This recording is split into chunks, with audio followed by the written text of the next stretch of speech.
Exactly নাম তো জানি না, এদিকে যদি একটু 19-20 হয় তাহলে সোজা খাদে।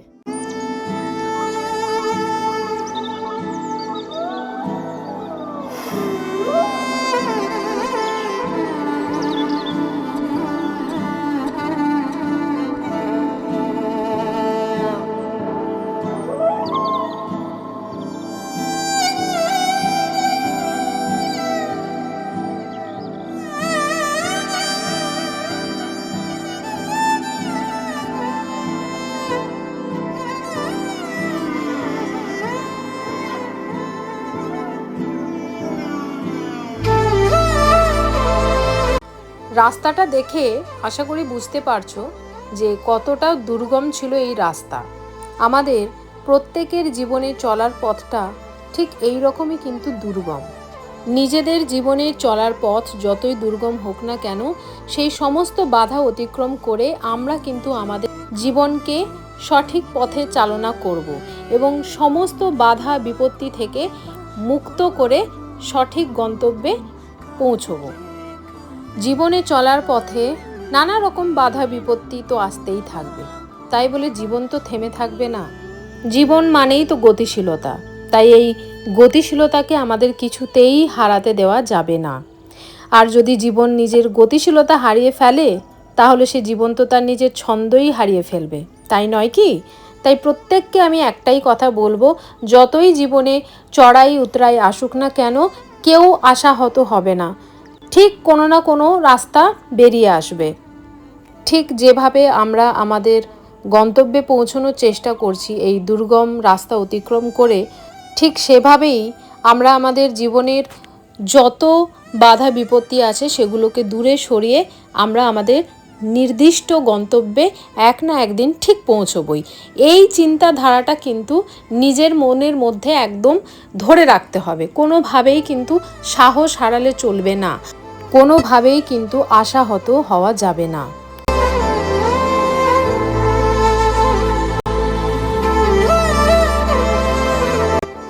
আমি আমার মেয়েকে এখন থেকেই শেখাচ্ছি কিভাবে দুর্গম রাস্তা অতিক্রম করতে হয়, কারণ ও এখন খুব ছোট, ওর জন্য জীবনটা অনেক বড়, নানা রকম বাধা বিপত্তি আসবেই। তাই এখন থেকেই মা হিসেবে আমি যদি ওকে বুঝিয়ে দিতে পারি যে কিভাবে দুর্গম রাস্তা অতিক্রম করতে হয়, কিভাবে বাধা বিপত্তি সব কিছুকে এড়িয়ে নিজের ডেস্টিনেশনে পৌঁছতে হয়, তার থেকে ভালো শিক্ষা বোধহয় আর কিছু হয় না। আর এই শিক্ষা দানের জন্য প্রকৃতিই হচ্ছে শ্রেষ্ঠ জায়গা।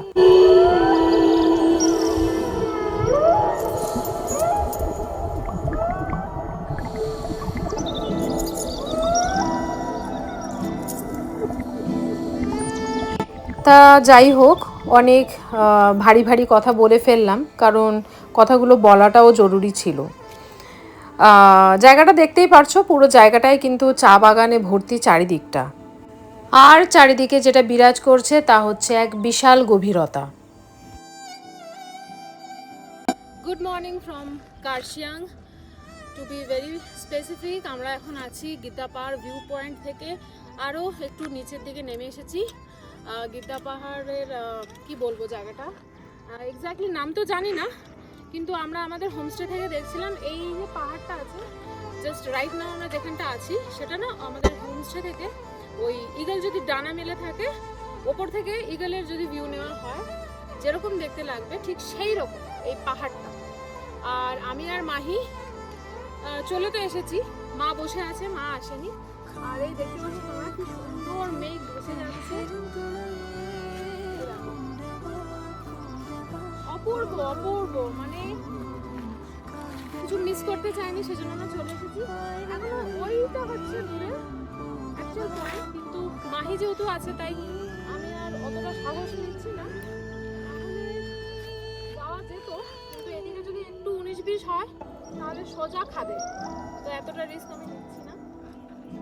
দেখো আস্তে আস্তে কিন্তু পুরো জায়গাটা, দেখো পুরো জায়গাটা কিন্তু ঢেকে যাচ্ছে, দেখো পুরো জায়গাটা ঢেকে যাচ্ছে।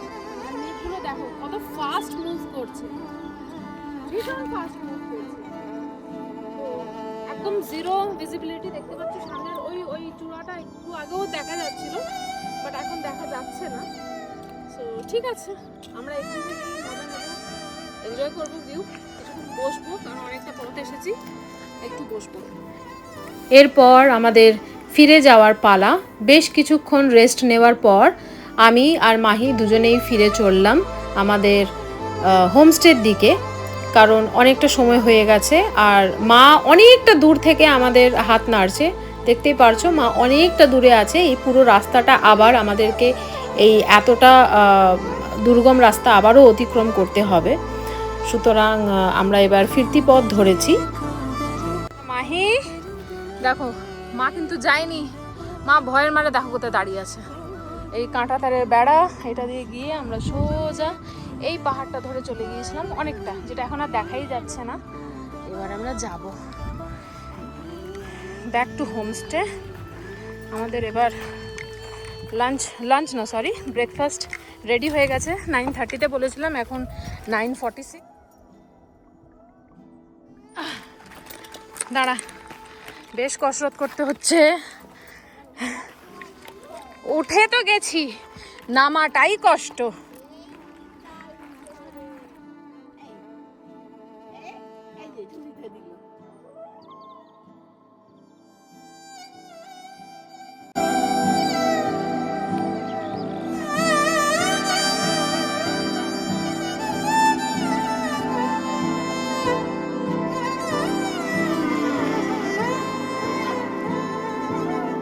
ওই জায়গাটায় গিয়েছিলাম, আর আমরা এই রাস্তাটা ধরে আঁকাবাঁকা পথে উঠে আসছি।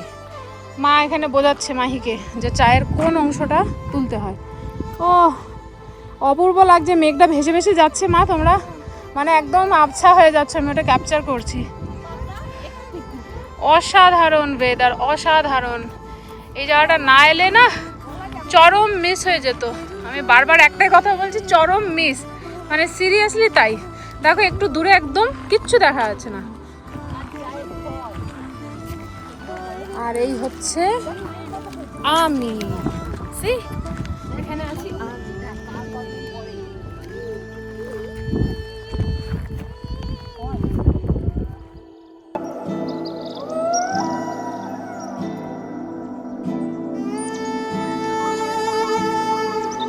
দুটি পাতা একটি কুড়ি। দেখি হাতে আর কি আছে। এই যে, আর এটা হচ্ছে ওই চায়ের ফ্রুট। ফ্রুট থেকে না, ফ্লাওয়ার থেকে ফ্রুট হয়। ওকে, এগুলো হচ্ছে চায়ের ফল। এগুলো আগে কখনো দেখিনি আমি, এই ফার্স্ট টাইম এক্সপিরিয়েন্স করছি, বুঝছো। আর এখানে চা বাগানের এক কর্মীকে জিজ্ঞেস করলাম যে এগুলো কি, উনি বললেন যে এগুলো বীজ। আমরাও এক্সপেক্ট করেছিলাম, মানে আমরাও এটাই ভেবেছিলাম যে এটা বীজই হবে। তো এগুলো না নিজে থেকে ফেটে ফেটে আরও চা গাছ হয়।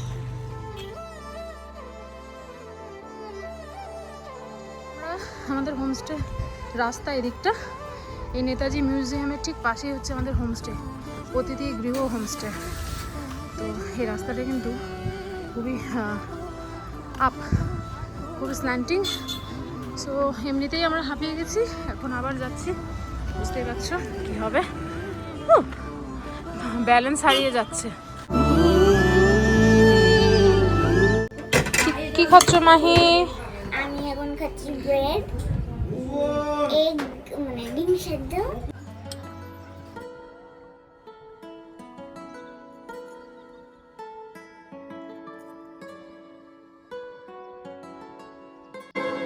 यूं ही कट जाएगा सफर साथ चलने से कि मंजिल आएगी नजर साथ चलने से। গানের কথাগুলো ভীষণভাবে সত্যি।